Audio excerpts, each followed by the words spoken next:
আসসালামু আলাইকুম রহমতুল্লাহি ওবরকাতুহ। সম্মানিত দর্শক, শেখ হাসিনার পতনের পর গত ১৭টি মাস ধরে আমরা সবাই প্রাণান্ত চেষ্টা করেছি যে তাকে আলোচনার বাইরে রাখার জন্য। পুরো রাষ্ট্র ব্যবস্থা, রাষ্ট্রের মিডিয়া এবং আওয়ামী লীগ বিরোধী যারা শক্তি, তারা প্রাণান্ত চেষ্টা করেছেন যে বাংলাদেশের রাজনীতিতে আওয়ামী লীগের কোনো প্রয়োজনীয়তা নেই। শেখ হাসিনা বাতিল মাল, তিনি আর কখনো ফিরে আসবেন না। তার যে বয়স হয়েছে, তার যে ভুল এবং ভ্রান্তি, এ সকল নিয়ে নানা রকম কল্পকাহিনী এবং একই সঙ্গে তিনি আদৌ জীবিত আছেন কিনা, সুস্থ আছেন কিনা, এগুলো নিয়ে নানা বিতর্ক ছড়ানো হয়েছে। অবাক করা বিষয় হলো যে যখনই শেখ হাসিনাকে নিয়ে খুব বিতর্ক হয়েছে, তার অস্তিত্ব, তার অবস্থানকে অগুরুত্বপূর্ণ প্রমাণ করার চেষ্টা করেছে, অমনি তিনি বা তার দল এমন কতগুলো কাজ করেছেন যার ফলে অন্তত ১৫ দিন ধরে বাংলাদেশে ইয়া হাসিনা, ওয়া হাসিনা, ইয়া আওয়ামী লীগ, ওয়া আওয়ামী লীগ। রয়টার্সের সাথে তার সাক্ষাৎকার, বিভিন্ন আন্তর্জাতিক গণমাধ্যমে তার সাক্ষাৎকার, তার দলীয় নেতাকর্মীদের সাক্ষাৎকার, সজীব ওয়াজেদ জয়ের সাক্ষাৎকার, তাকে মেনশন করে, তার নাম মেনশন করে ভারতের পররাষ্ট্রমন্ত্রী, পররাষ্ট্র সচিব, স্বয়ং নরেন্দ্র মোদী যেভাবে কথা বলেছেন, এতে করে বোঝা যায় যে বাংলাদেশের প্রধানমন্ত্রী থাকা অবস্থায় শেখ হাসিনাকে ভারত যতটা গুরুত্ব দিত, এখন ক্ষমতাচ্যুত এবং ভারতে আশ্রিত প্রধানমন্ত্রী, সাবেক প্রধানমন্ত্রী শেখ হাসিনা ভারতের কাছে তার সাথে বেশি গুরুত্বপূর্ণ। কেন? প্রথম কারণ হলো যে এটা ভারতের ইজ্জত কা সওয়াল। যেমন দেখা গেল যে আমার সঙ্গে যে কোনো একটা লোকের বিরোধিতা হলো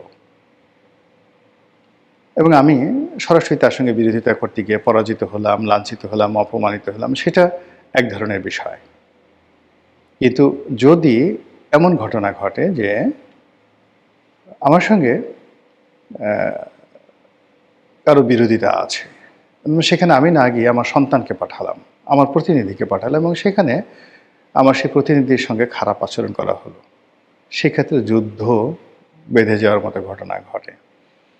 তো ভারতের সঙ্গে বাংলাদেশের যে সম্পর্ক, এই পর্যায়ে এই সম্পর্কের মধ্যে শেখ হাসিনা যখন একটা ইস্যু হয়ে গেছে, এখন শেখ হাসিনার ইজ্জত, শেখ হাসিনার বেঁচে থাকা কিংবা তার মরে যাওয়া, সব কিছুর উপর কিন্তু ভারতের, যাকে বলা হয় সফলতা, ব্যর্থতা এবং বাংলাদেশের সঙ্গে ভারতের যে সম্পর্ক, এই সম্পর্কের যাকে বলা হয় স্থায়িত্ব নির্ভর করবে। যেমন ধরুন, এত কিছুর পরেও আমেরিকা কেন ভেনেজুয়েলার প্রেসিডেন্টকে ধরে নিয়ে আসলো? এত কিছুর পরেও তারা লিবিয়াকে তছনছ করে দেওয়ার পরেও কেন লিবিয়াতে মার্কিন উপস্থিতি এখনও প্রবল? যুদ্ধরত পক্ষগুলোকে কেন দুই হাতে তারা টাকা দিচ্ছে? শক্তিশালী রাষ্ট্রগুলোর ১ নম্বর অস্ত্র হলো তারা যে শক্তিশালী এটা প্রমাণ করা। ২ নম্বর হলো তারা যেটা চায় সেটা তারা করতে পারে। ৩ নম্বর হলো যে তারা কথা দিয়ে কথা রাখে এবং যাকে তারা আশ্রয় দেয় শেষ পর্যন্ত তাদের সঙ্গে তারা থাকে। আপনি চিন্তা করুন যে সেই ৪০-এর দশক থেকে ইরানের রাজনীতিতে রেজা শাহ পাহলভির সঙ্গে বা এই পরিবারের সঙ্গে আমেরিকার যে সম্পর্কটি, সেই সম্পর্কটি এখনও চলমান। যে রেজা শাহ পাহলভিকে হটিয়ে ইরানে বিপ্লব ঘটানো হয়েছিল, সেই রেজা শাহ পাহলভির বাবার সঙ্গে তাদের সম্পর্ক ছিল। পরবর্তীতে রেজা শাহ পাহলভির সঙ্গে সম্পর্ক হয়েছে। রেজা শাহ পাহলভি একবার ক্ষমতাচ্যুত হয়েছেন, আমেরিকাতে আশ্রয় নিয়েছে, আমেরিকা আবার তাকে কাউন্টার কু ঘটিয়ে তাকে ক্ষমতায় বসিয়েছে। এরপরে দীর্ঘকাল তিনি ক্ষমতায় ছিলেন। ১৯৭৯ সনে তিনি আবার ক্ষমতাচ্যুত হন, তার পরিবারকে আশ্রয় দেয় এবং তার সন্তান রেজা শাহ পাহলভির সন্তানকে আবার ক্ষমতায় বসানোর জন্য বিলিয়ন বিলিয়ন ডলার আমেরিকা খরচ করছে। এটাই হলো সাম্রাজ্যবাদী শক্তির একটা ইতিহাস। অতীতের একটা খুব বিখ্যাত ঘটনা বলি। যেমন ভারতের সম্রাট বাবরের পুত্র হুমায়ুন তিনি শের শাহের কাছে পরাজিত হয়ে পারস্যে আশ্রয় গ্রহণ করলেন। পারস্যের সঙ্গে কিন্তু তখনও ভারতের ওইরকম কোনো বন্ধুত্ব বা এরকম স্বার্থ ছিল না। একসময় পারস্যের নাদির শাহ পরবর্তীতে মানে ভারত আক্রমণ করে তিনি এখান থেকে সেই ময়ূর সিংহাসন নিয়ে গিয়েছিলেন, সেটা পরের ব্যাপার। কিন্তু ওই যে মুঘল জমানার ওই সময়টাতে দিল্লির সঙ্গে আসলে পারস্যের কোনো সম্পর্ক ছিল না। কিন্তু পারস্যের যে সমস্যাটা ছিল আফগানিস্তানের সঙ্গে, আফগানিস্তানের কান্দাহার এবং অন্যান্য যে এলাকা কাবুল, কান্দাহার, এই পুরো আফগানিস্তানের শাসনভার ছিল বাবরের আর এক সন্তান মির্জা হিন্দালের উপরে। তো হুমায়ুন যখন সেই পারস্যে আশ্রয় নিতে চাইলেন, তখন তার প্রথম শর্ত ছিল যে আপনি সবার আগে কাবুল দখল করবেন, এবং কাবুল দখল করার পরে কাবুলে যে সরকার গঠন করবেন তার সঙ্গে আমার একটা বন্ধুত্বপূর্ণ সম্পর্ক থাকতে হবে, যেটা হিন্দালের সঙ্গে নেই। দ্বিতীয়ত হলো যে আমার যে সৈন্যবাহিনী সেটা নিয়ে আপনি ভারতবর্ষ আক্রমণ করবেন। এবং এই শর্তে দেখুন সেই পারস্যের যে সম্রাট তিনি দীর্ঘকাল হুমায়ুনকে আশ্রয় দিলেন, এবং সেই তাদের সাহায্য নিয়ে হুমায়ুন আবার ভারতবর্ষ পুনরুদ্ধার করলেন বহু বছর পরে। আর সেই সাম্রাজ্য প্রায় ৩০০ বছর ভারত শাসন করল। তো এই হলো সাম্রাজ্যবাদী শক্তিদের একটা, যাকে বলা হয়, ইতিহাস। পিতা পরাজিত হয়, সন্তান সেই লিগাসি ধারণ করে। এক রাজা, মানে যেমন পারস্য সম্রাট দারায়ুস, সাইরাস। তো সাইরাস ব্যাবিলন সম্পর্কে যে সিদ্ধান্ত নিয়েছিলেন, তারপর গ্রিস সম্পর্কে যে সিদ্ধান্ত নিয়েছিলেন, পরবর্তীতে তার উত্তরসূরি, তার আত্মীয় এবং মেয়ের জামাই দারায়ুস, তিনি সেই যুদ্ধগুলো চালিয়ে নিয়ে গেলেন, কিন্তু তিনি পারেননি।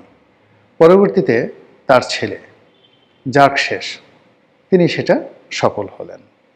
তো এইভাবে আসলে পররাষ্ট্র নীতিগুলো, সাম্রাজ্যবাদী শক্তিগুলোর যে ধারাবাহিকতা কাউকে সমর্থন করার, সেটা থেকে যায়।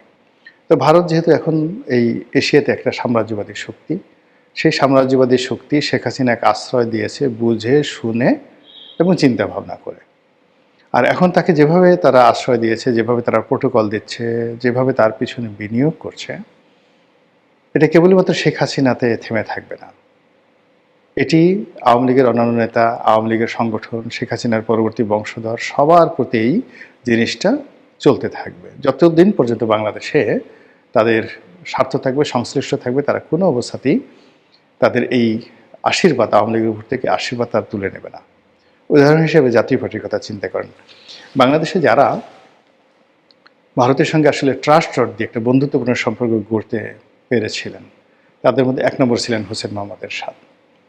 তো ভারত যখন দেখলো যে হোসেন মোহাম্মদ এরশাদকে আসলে ক্ষমতায় রাখা যাচ্ছে না, কিন্তু তারা কিন্তু হোসেন মোহাম্মদ এরশাদকে ছেড়ে দেয়নি, এবং 1991-এ তারা মানে বিএনপি সরকারের সাথে প্রাণান্ত চেষ্টা করেছে হোসেন মোহাম্মদ এরশাদকে একটা রিল্যাক্স দেওয়ার জন্য। তো ব্যক্তি হোসেন মোহাম্মদ এরশাদের প্রতি বেগম জিয়ার একটা ক্ষোভ ছিল, ক্রোধ ছিল, এই কারণে তাকে কারামুক্ত করা যায়নি। কিন্তু জাতীয় পার্টিকে রাজনীতি করার জন্য কিন্তু ভারত একটা স্পেস করে দিয়েছিল, এবং ওটা আজকের দিন পর্যন্ত অব্যাহত আছে। এমনকি যে এই নির্বাচনে জাতীয় পার্টি যে অংশগ্রহণ করলো, এটা তো মূলত ভারতের নির্দেশে অন টেস্ট কেস করেছে। তারা জানে যে ফলাফল এরকমই হবে, যে ফলাফল হয়েছে এটা এরকমই হবে, এটা ভারতও জানে, জাতীয় পার্টি জানে। কিন্তু রংপুরের মতো জায়গাতে জাতীয় পার্টি একটা সিট পাবে না, এটা ভবিষ্যতে যখন বাজানো হবে তখন এই পুরো নির্বাচনের যে ইঞ্জিনিয়ারিং নিয়ে যে কথাবার্তা হচ্ছে, সেই ইঞ্জিনিয়ারিংগুলো নিয়ে প্রচুর আগামীতে কথাবার্তা হবে, এবং এটার জন্য ইঞ্জিনিয়ারিং যারা নায়ক মহানায়ক তাদেরকে কিন্তু যথেষ্ট বেগ পোহাতে হবে। তো যেটা বলছিলাম যে ভারত বা অন্য যে কোনো সাম্রাজ্যবাদী শক্তি, ইভেন ইংল্যান্ড, তারা যখন কারোর সাথে সম্পর্ক স্থাপন করে, এটা দীর্ঘমেয়াদী এই সম্পর্কটা তারা কিন্তু কন্টিনিউ করে। তো সেই দিক থেকে শেখ হাসিনার সঙ্গে ভারতের যে সম্পর্ক, এটি কোনো অবস্থাতেই অবনত হওয়ার বা এটি শেষ হওয়ার সম্ভাবনা একেবারে নেই, জিরো। অধিকাংশ যেটা মনে হচ্ছে যে আগামীতে যারাই রাজনীতি করবেন, সেটা জামাত করুক, বিএনপি করুক, তারা যদি ভারতের সাথে সম্পর্ক স্থাপন করতে চায়, সেই সম্পর্কের ক্ষেত্রে প্রিকন্ডিশন হবে আওয়ামী লীগকে রাজনীতি পুনর্বাসিত করা এবং শেখ হাসিনার ব্যাপারে যতটা সম্ভব লিবারেল হওয়া। এবং এটা ছাড়া দীর্ঘমেয়াদে ভারতের সাথে তারেক রহমান সাহেব বলেন কিংবা শফিকুর রহমান বলেন, কেউ সম্পর্কটা স্বাভাবিক করতে পারবেন না। এবং এই যে দেখেন, রাজনীতিতে একটা ধারা যে কোনো রাজনৈতিক শেষ হয় না। যদি রাজনীতি শেষ হওয়ার কোনো লক্ষণ থাকতো, সেক্ষেত্রে তারেক রহমান সাহেবের উপর গত 17 বছরে যে জুলুম চলেছে, যে অত্যাচার চলেছে, সেক্ষেত্রে তারেক রহমান সাহেবের টিকে থাকার কথা না, কিন্তু তিনি টিকে আছেন। তিনি সেই 17 বছর পরে আবার ফিরে এসেছেন এবং আবার রাজনীতিতে পুনর্বাসিত হয়েছেন। কাজেই আওয়ামী লীগ শেষ হয়ে যাবে এবং কোনো রাজনীতি হবে না ইত্যাদি ইত্যাদি যে সমস্ত বিষয় রয়েছে, এটা হওয়ার নয়। কাজেই এই যে বর্তমান পরিবেশ পরিস্থিতি তৈরি হচ্ছে, সেখানে এই যে নতুন সরকার গঠন হবে, মন্ত্রী পরিষদ গঠন হবে, তারেক রহমান সাহেবকে নিয়ে যে ধরনের একটা এই মুহূর্তে উৎসাহ উদ্দীপনাটা স্বাভাবিক। জাস্ট 15 ডেজ, 15 দিন এইভাবে চলবে। 15 দিন পরে দেখবেন যে জামাত তার স্বরূপে আবির্ভূত হয়েছে। ওই নাসিরউদ্দিন পাটোয়ারি, ওই আক্তার, অন্যান্য যারা নাহিদ ইসলাম, তারপরে এই এনসিপির যে সকল লোকজন রয়েছেন, তারা বিকট শব্দে সরকারের সমালোচনা করছে। আওয়ামী লীগ আবার হুঙ্কার দিচ্ছে এবং রাজনীতির ময়দান আবার গরম হয়ে যাচ্ছে। আর যত গরম হবে, শেখ হাসিনার যে উপস্থিতি, প্রয়োজনীয়তা ততটা অনিবার্য হয়ে পড়বে ভারতের কাছে এবং বাংলাদেশের কাছে। মহান আল্লাহ আমাদের সবাইকে হেদায়েত দান করুন এবং হেফাজত করুন। আসসালামু আলাইকুম ওয়া রাহমাতুল্লাহি ওয়া বারাকাতুহু।